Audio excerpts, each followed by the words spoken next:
ایک دفعہ رسول اللہ صلی اللہ علیہ وسلم تشریف فرما تھے اور صحابہ کرام رضوان علیہم اجمعین بھی آپ صلی اللہ علیہ وسلم کے گرد بیٹھے ہوئے تھے۔ نبی کریم صلی اللہ علیہ وسلم نے فرمایا کہ اللہ تعالیٰ نے مجھ پر بڑے بڑے احسانات کیے ہیں جو مجھ سے پہلے کسی نبی پر نہیں کیے۔ پھر فرمایا میں بیٹھا ہوا تھا کہ جبرائیل علیہ السلام آئے اور کہا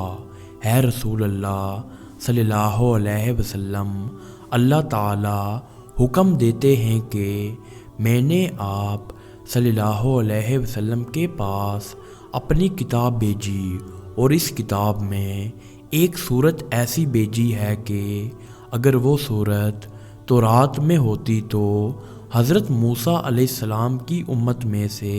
کوئی شخص یہودی نہ ہوتا، اور اگر یہ صورت انجیل میں ہوتی تو حضرت عیسیٰ علیہ السلام کی امت میں سے کوئی شخص نصرانی نہ ہوتا، اور اگر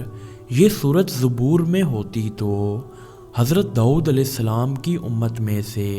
کوئی شخص بت خانے کا خادم نہ ہوتا۔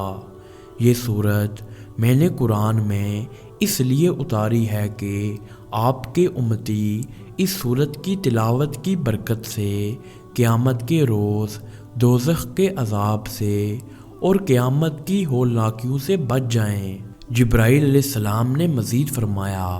اے رسول اللہ صلی اللہ علیہ وسلم، اس خدا کی قسم جس نے آپ کو تمام کائنات کے لیے برحق نبی بنا کر بھیجا ہے، اگر روئے زمین کے تمام سمندر سیاہی بن جائیں اور تمام عالم کے درخت قلم بن جائیں اور 7 آسمان اور 7 زمینوں کا کاغذ بن جائیں، پھر بھی ابتدائے عالم سے قیامت تک لکھتے رہنے کے باوجود اس سورت کی فضیلتیں نہیں لکھی جا سکیں گی۔ یہ سورہ فاتحہ ہے، یہ تمام دردوں اور بیماریوں کے لیے شفا ہے۔